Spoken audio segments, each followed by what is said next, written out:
Hi everyone, welcome to today's Snack and On webinar.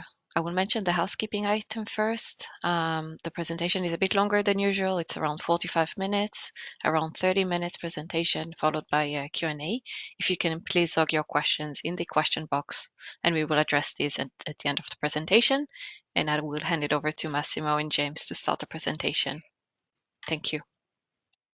Thank you. Good afternoon, and thank you for joining us today. I'm James Ellaway, and I'm WSP's Project Director for the Environmental Assessment of Edinburgh Airport's Airspace Change Programme. I've delivered environmental assessments for airports in the UK and Australia, plus industrial developments, major highways, railways, and water schemes. Massimo. Good day from me as well. I'm Massimo Dragan. I'm the business unit lead for digital innovation at WSP. Been with the company for more than 20 years, and I'm also the global technical director for the GoldSet application that we're going to showcase today. Thank you. So Massimo and I are going to outline how we have supported our clients at Edinburgh Airport during the development of some new flight path options. We'll introduce the airport, we will identify the drivers for the work, and we'll also summarise the services that we've delivered. We'll explain in more detail how we helped the airport to identify and assess the most appropriate flight path options that balance the airport's needs with those of the community and the environment.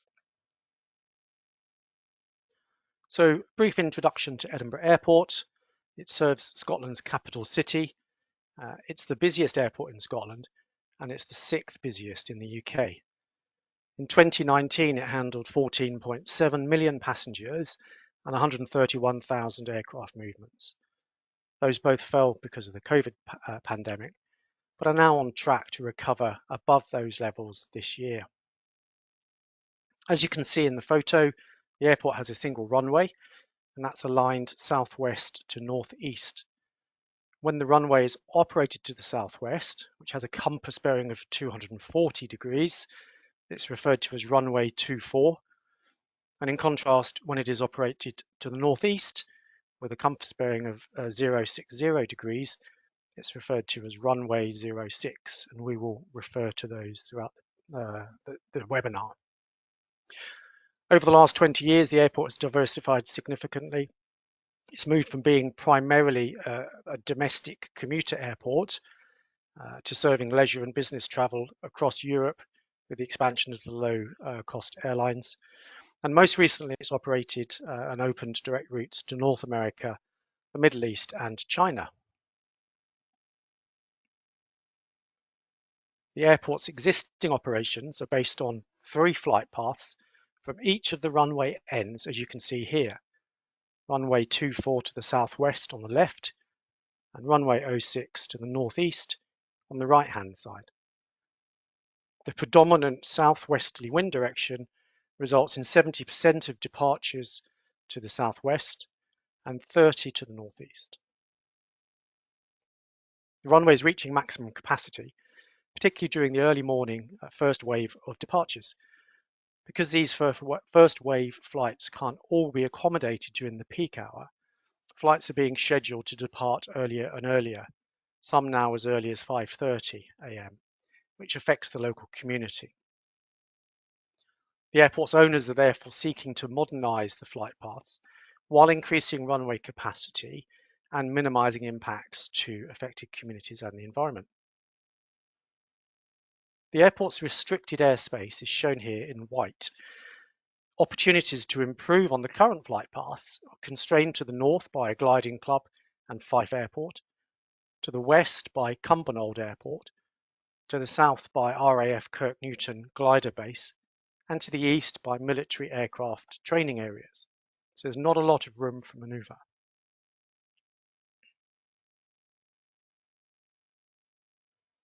So the UK government has introduced an airspace modernisation strategy that's designed to deliver airspace that is fit for the future of air travel in the country.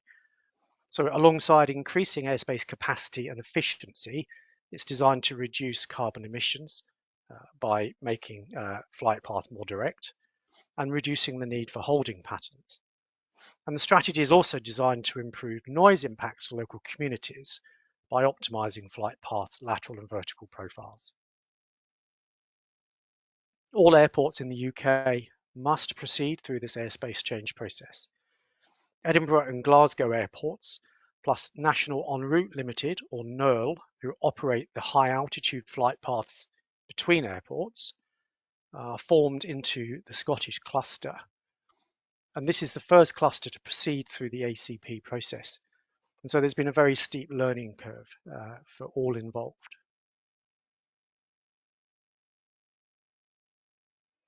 To support the airspace modernisation strategy, the Civil Aviation Authority has published CAP 1616, which contains detailed guidance for airports and their consultant teams to work through the process. CAP 1616 is an engagement-led process with lots of community engagement and stakeholder engagement. As you can see, there are multiple stages, stage 1 being a relatively simple statement of need and the development of design principles. Stages 2 and 3 require increasingly complex assessment of flight path options, and then formal stakeholder engagement before finalisation of the preferred design in stage 4. CAA approval in stage 5 will lead to implementation in stage 6, and then a post-implementation review to check that the actual environmental impacts are no worse than anticipated. It's a long and lengthy process. So while the airspace modernisation strategy requires Edinburgh Airport to modernise their airspace, the airport has taken the opportunity to also increase airspace capacity to facilitate future expansion as the runway reaches maximum capacity. Flights currently depart with a 120-second departure interval, and the airport are seeking approval to reduce this to 90 seconds, which will also help to increase throughput by enabling aircraft to depart at shorter intervals.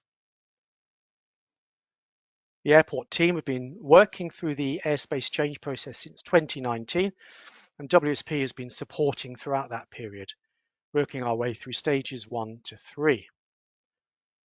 We spent the early summer this year undertaking the stage 3 full options appraisal for a suite of potential flight paths. The assessment was submitted to the CAA, the Civil Aviation Authority, in August, and this month they will confirm whether we are able to proceed to the community engagement stage of stage 3 later this year.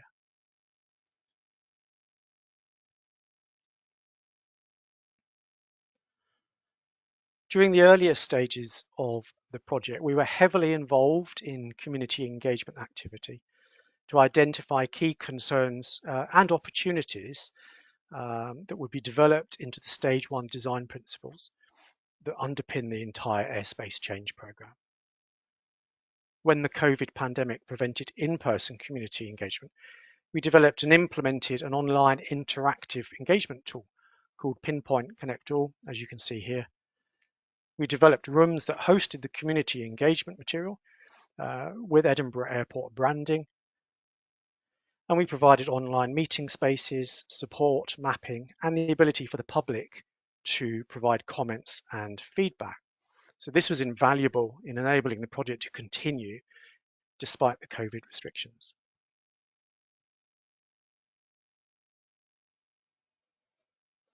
We've also supported the airport team with a wide range of environmental assessment services, including the key aviation considerations of noise, fuel burn, carbon, tranquility and visual impact, and also detailed data analytics.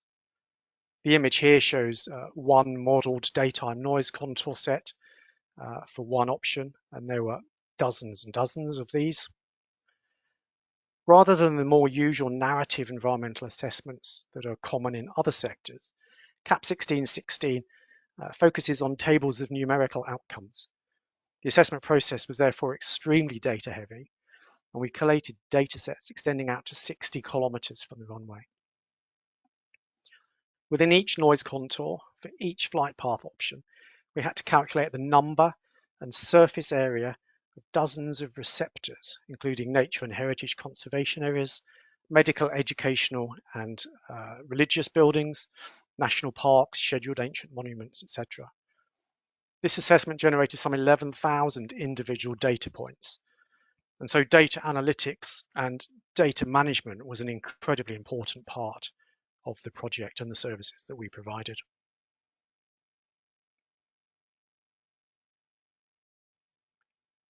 So having summarised the overall services we've provided, I'll take a step back to stage one of the project, where, as I mentioned, we worked closely with local stakeholders and community representatives to develop 16 design principles that underpin the Airspace Change Programme.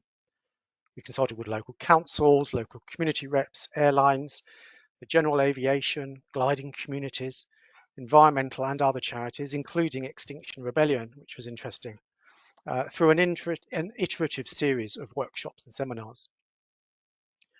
The principles reflect the stakeholders' concerns and are generally aligned with the assessment criteria outlined in CAP 1616.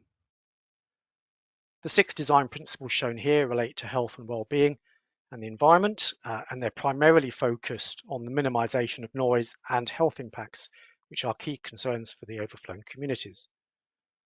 Other design principles related to safety, technical and other matters. Government guidance indicates that the greatest priority when aircraft are below 4,000 feet is to minimise the overall adverse impact of noise to communities.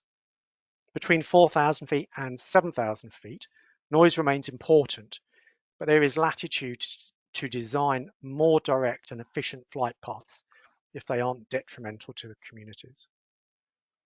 We weren't required to undertake any assessment above 7,000 feet, which is typically when aircraft join the en route flight paths and become the responsibility of NERL, the upper airspace operators.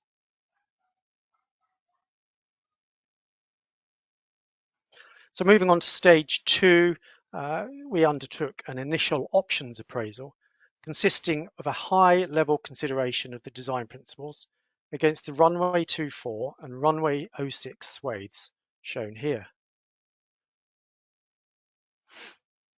Assessing swathes was necessary at this stage to provide flexibility for the subsequent design of departure and arrival flight path options in stage 3.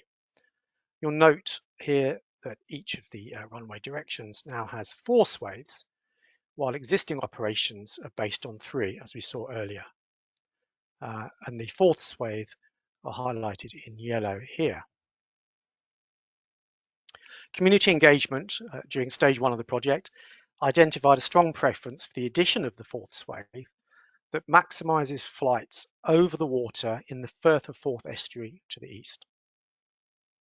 And that would reduce noise impacts to communities on either shore. The addition of this 4th flight path option also provides a capacity benefit and therefore supports the airport's desire to provide for growth in passenger numbers. And so you can see here the impact of being an engagement-led process resulting in the identification of this 4th swathe. The challenge for stage 3 of the Airspace Change Programme was to move from the high-level swathes to flight paths that have a definable impact on overflown communities. Rather than just selecting the shortest flight path options to reduce track miles and fuel burn, we needed to make sure that decisions balanced community, environmental, operational, technical and safety considerations. Edinburgh Airport's area of operations includes some highly engaged residents living in overflown villages, and they subject the airport and its decisions to a high level of security. Making the leap from swathes to flight paths by simply designing the shortest routes without considering the overflown receptors would not be robust enough to withstand the anticipated scrutiny. The airport therefore needed a process that demonstrated to the communities that flight paths were designed and selected following careful consideration of the design principles.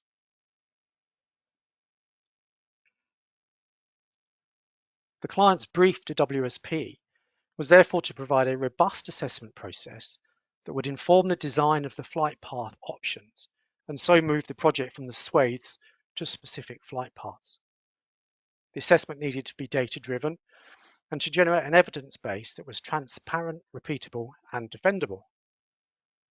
The assessment needed to help the client to make informed choices about the balance of opportunities and constraints associated with each flight path, and it needed to help them select the flight paths that they considered best achieved the desired outcomes for the airport, for passengers, local communities, and the environment. And that is quite some task.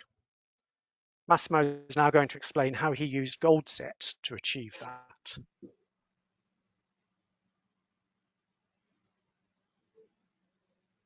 Thank you, James. So in this part of the presentation, we're going to cover two distinct topics. We're going to give a general overview of the GoldSet toolkit that WSP has been designing and operating for the past 15 plus years in different geographies and to solve various type of linear and non-linear infrastructure projects.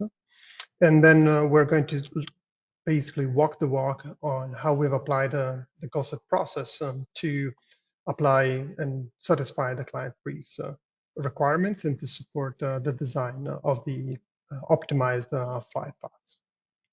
GoldSet is composed of multiple tools that are applied at different stages of the life cycle of a project. And the overall objective is to support decision-making processes using a repeatable and robust workflow. Next one, please. In the context of a GoldSet project, the key tenets and principles that we follow is that we use consultative processes and expert input to drive the decisions. In doing so, the entire process is both automated, so it opens up the ability to generate multiple options and explore the space of possible decisions, as well as we track and document every step of the way so that it can be used as a documented workflow in stakeholder engagement activities, in regulatory process, and the likes. The process is heavily driven by data analytics that have a twofold objective. One is to support and explain the decisions, and on the other side are typically used to support communication efforts, both within our clients' organizations as well as in their interaction with other stakeholders. As I mentioned, the idea of using automated processes to also provide the ability to the experts to explore multiple scenarios and test the sensitivity of the decisions that they make. Next, please. In order to support the design process of the new flight paths, we started by applying the module that is geared towards the identification of optimal corridors and routes. This is what we call GoldSet Spatial. It starts from the data collection process and goes through a series of automated steps to generate multiple route options and corridors. This maximizes what we call the optionality. And in this case, the model was used by the design team to demonstrate compliance with regulatory requirements, as well as to support the Airspace change program and satisfy the design principles that were set at the onset of the project. Next one, please. Once multiple options have been generated and evaluated for their technical feasibility, the next stage is to use the option analysis module that allows us to iteratively evaluate the strengths and weaknesses, pros and cons of those options, so that a large number of refined alternatives can be analyzed quickly, be provided as a feedback to the designers team, and advance the identification of the final options. So please. We're now going to illustrate how we've used the GoldSet workflow in the context of the Edinburgh Airport case study. As we heard from James, designing flight paths in airspace with multiple overflown communities is a big challenge. you need to balance considerations of population overflow, impact to noise and sensitive receptors, try to minimize track miles and fuel burn so that CO2 emissions can be limited. And then you need to have some mechanism of carefully considering the trade-off that you need to make along the way. So let's see how this works in the GoldSet context. We're going to start by the traditional step of acquiring relevant information. The data acquisition and processing stage is of fundamental importance for the success of the project, because the quality of the model ultimately depends on the quality of the input data. So in the context of this project, then based on its requirements, some of the data sets that were acquired or modeled and generated include property locations within the 20-kilometer radius from the runways, the number of occupants of residential property to understand the distribution of population, the location of future residential developments. So we did not only include the current state of the study area, but also its future evolution, as well as the considerations for nature conservation areas, heritage sites, recreation, location, tranquility, and water. We also looked at the current traffic, so existing overflown areas and existing transportation corridors in order to minimize interference with the airspace. Next one, please. Once the data catalog is established, there is a crucial step here where a consultative process with subject matter experts and in a co-design exercise with our clients happens, which is to turn those data elements into decision criteria. We are grouping them according to the theme that they belong to typically. So in this case, we looked at environmental considerations, social ones, and technical ones in compliance with the regulatory requirements. An opportunity indicates an area of preferred overfly. So in this case, we used the presence of water or existing major highways. Constraints, on the other hand, indicate areas that would be preferably need to be avoided. So a good example would be high population density, for example, in the area of the city of Edinburgh. There's also the ability to model areas that are full exclusions, which means that they will need to be carefully avoided. In our case, we have controlled or military space that acts as that in that type of role. Next one, please. The information sometimes needs to be modeled, and there's a space in GoldSet for using results from even very sophisticated modeling exercises. One such transformation of the base data in our case was done to take into consideration the presence of population. This is because aircraft noise is audible at considerable distance from the aircraft. So simply using the presence of population is not enough to model the noise, the potential noise impacts. So in this case, we ran through a process to generate a population density and aggregate population in a 1 kilometer and 2 kilometer radius, and used it early on in this process as a surrogate for noise and health impacts, so that we would defer detailed and expensive noise studies to a later process, but we would still take them into consideration early on to minimize and avoid as much as possible. Next one, please. Once all the criteria have been established, vetted, and described in terms of their relative importance and influence for the project under consideration, we blend them together to derive a suitability surface. In this case, this surface indicates the degree of flyability of the study area under consideration. So color coding legend here means that areas in green would indicate areas where constraints would be minimized and opportunities would be leveraged. Areas in purple indicate areas that ideally should be avoided. You can probably recognize here the large pink blobs, the biggest one being the city of Edinburgh.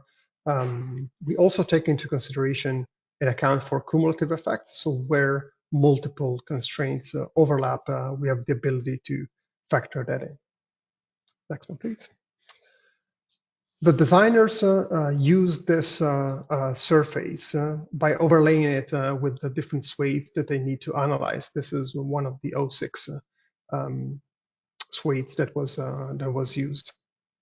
This allows them to highlight constraints and opportunities that they can use when they develop the feasible flight paths.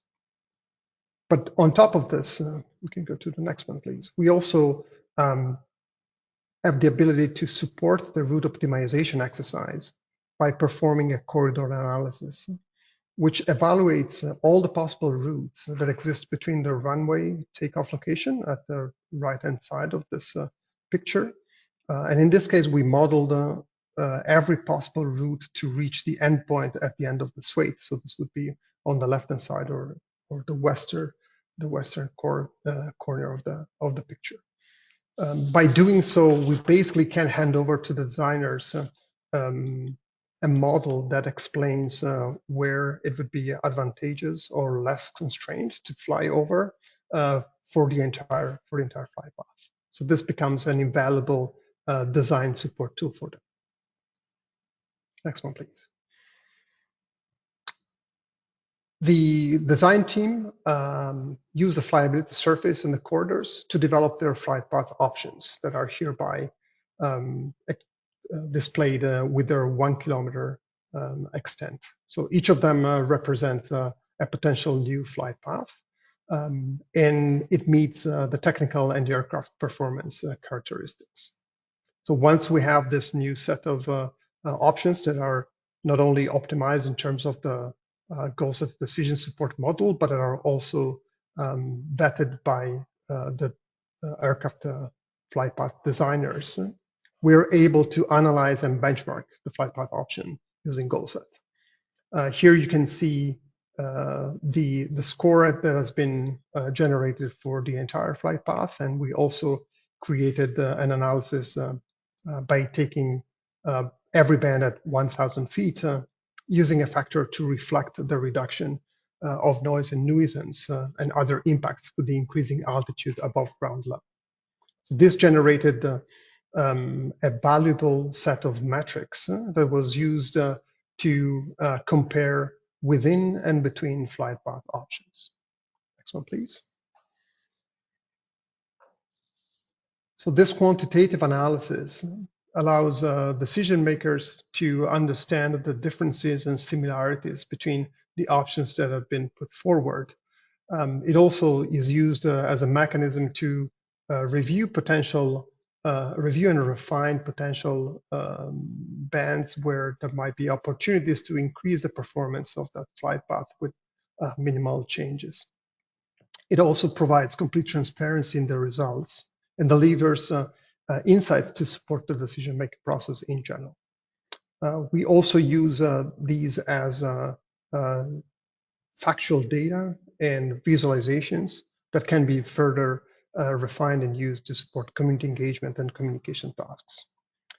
This is just one example of some of the metrics that underpin the analysis performed for each flight path, and drilling into this data facilitates and streamlines an iterative design approach to refine flight paths and avoid key constraints. So for example, this was used to design a slightly longer track over water to ensure that coastal communities were avoided or overflown at a slightly higher altitude because the model was flagging an interference that was not obvious during the design process. Next one, please.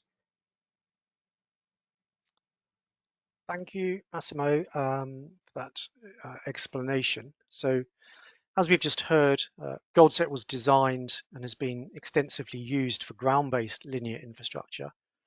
And our use of it for an airspace project was innovative. We realized that flight paths were linear infrastructure, just that they're invisible, and they have that third dimension of altitude above ground level. And by incorporating a decay factor that reduced the severity of impacts to ground-based receptors as aircraft altitude increased. We were able to successfully adopt and adapt the GoldSet model for airspace projects. So the use of GoldSet supported the client's development of optimized flight paths that best balance the commercial, community and environmental considerations relating to the project. It provided the robust, repeatable, transparent, defendable and data-driven approach that our client required, and that was necessary to ensure that the design process is sufficiently robust to withstand the high level of scrutiny to which the project is subject. The ability to quickly and efficiently reanalyze flight paths that maybe have been refined or to add in new flight paths has helped to deliver an iterative approach that's resulted in the development of options that meet the needs of the airport while minimizing community and environmental impacts. GoldSet also enabled us to consider a much larger number of potential flight path options than would otherwise have been the case, and in more detail too, leaving no stone unturned. This has given Edinburgh Airport greater confidence when addressing stakeholders and the local community, as they're better equipped to explain and justify the outcomes of what is an extremely complex project. We anticipate that the use of GoldSet will reduce the risk of regulatory delays and associated costs, and will help to deliver Edinburgh Airport's safe and efficient airspace fit for the next 20 years, while minimizing impacts to communities and the environment.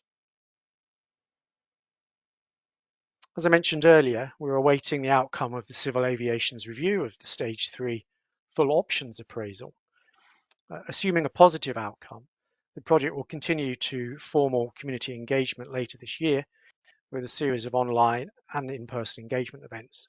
And the GoldSet visual outputs will be highly valuable to support that process.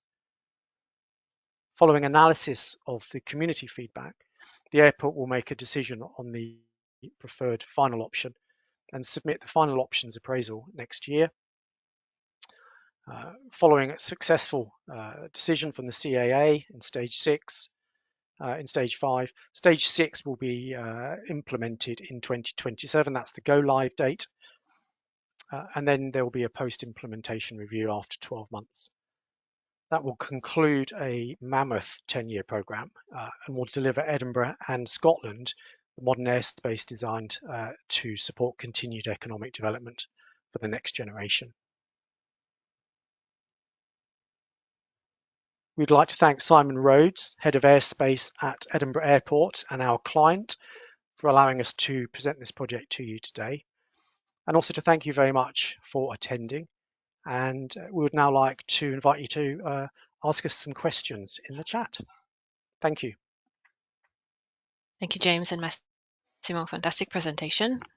So please continue to log your questions in the question box. We received some wonderful questions upon registration, which we will address first.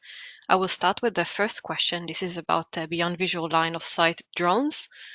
With consultation regarding airspace for BVLOS drones in discussion, could the tool be adopted for use in this sector? I can address this. Thank you for the question. The answer is yes. We're actually doing it in the US. There's a couple of projects where we're applying the GoldSet methodology for this exact type of application.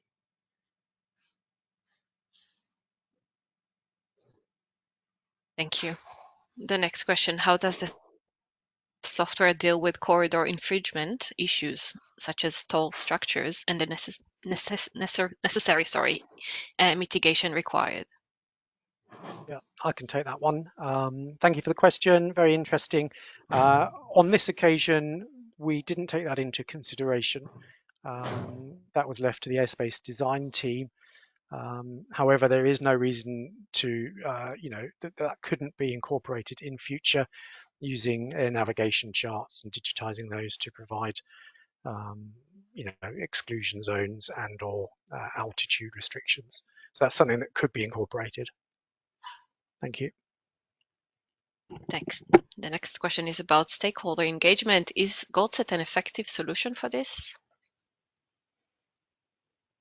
So GoldSet has been used in multiple occasions in the past 15 years, precisely for stakeholder engagement. And I think James touched upon some of the key features of GoldSet in terms of the transparent approach, the ability to walk back any result and justify any of them. I'll add to this that there have been projects and occasions where we've actually modeled scenarios that were driven by stakeholder consultations and there's also the ability to embed new information as the process, as the permitting process evolves, and potentially either validate the robustness of the options that have been put forward, or review and again systematically and transparently demonstrate how the input from the stakeholders throughout the process has been embedded in the decision making.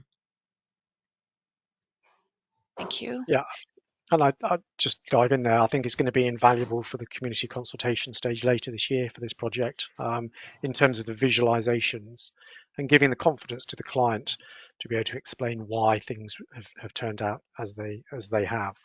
So I think it's going to be very powerful. Thank you. Where can we find more information about the environmental component of GoldSet, such as noise and air quality calculations models within? So I'll clarify something that I've mentioned. Usually, so GoldSet is essentially a platform to embed any type of criteria that would be material for making decisions. So it has the ability to incorporate results from either high level or very detailed models. So we gave it as an example, the population density as one of those. So GoldSet per se doesn't have specialized environmental calculation modules, albeit in the option analysis, we have a greenhouse gas emissions calculator if the analysis needs to account for that. But it has the flexibility and the ability to embed results from any type of modeling that has a spatial representation. And I'd also add to that one of the benefits of using GoldSet, this approach, was it was looking at optioneering prior to any detailed and very expensive noise modeling being undertaken, and using the population density and other sensitive receptors as a surrogate for noise impacts, to identify options that were flyable, and to whittle down the number to those that were actually viable as well, to then be subject to that detailed modeling. So it provides an efficient, cost-efficient and time-efficient way for a client to do some optioneering ahead of very expensive modeling. This is also, if I can add to that, I think you're touching on a great point, because one of the other uses of GoldSet is to refine the amount of data and modeling required at different stages of the project. So one of the inherent processes that we go through is to progressively limit the viable study area under consideration, because early on, maybe with easy to find data sets, you're able to exclude or discard areas that would never be taken into consideration, so that you can focus on further data collection or further consultation on areas where you've been able to vet key constraints or key exclusions on whatever dimensions, on the environmental, the social, the economic, or the technical. So it is a process that we progress iteratively, and it turns out to be a very efficient and economically viable mechanism to limit the unnecessary efforts in areas where you will not be able to achieve your objectives. Thank you. I will take the last question. What were the most surprising results from the community engagement that you can share with us? So I can maybe go back to other type of projects if you want, James, and then you can maybe put them in the context. Sorry for cutting you off there.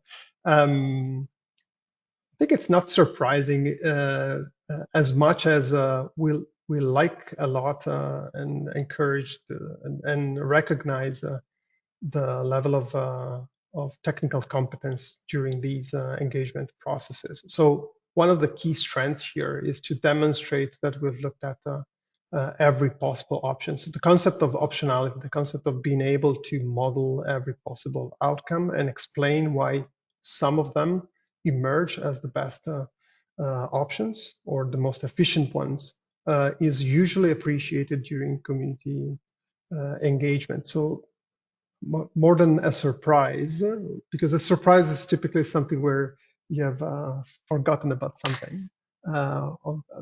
I'd emphasize the fact that it typically works very well also because the level of technical scrutiny that these projects go through has, luckily for us engineers and scientists, increased. So we love to be able to share the level of detail of the analysis that we undertake.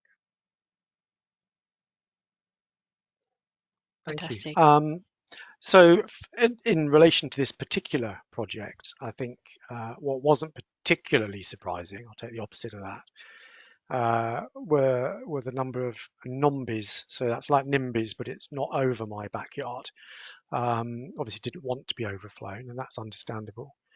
What was really surprising was one representative of a very large council, which covers a large community under the flight path, said that they were quite happy for aircraft to keep flying over these people because it had already been priced into where they lived. I found that quite surprising, to be honest, but there we go.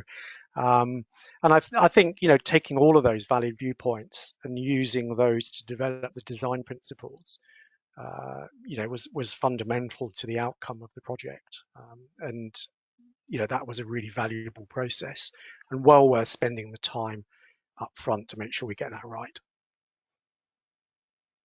Fantastic. Thank you, James. Thank you, Massimo. Fantastic presentation. Thank you for sharing with us this exciting project. Thank you all for joining us today. We will wrap up the session now. Please reach out to the presenters via the contact details that are shown on the screen for any additional questions. And again, thank you all for joining us today. Thank you. Thank you very much. Thank you. Bye-bye.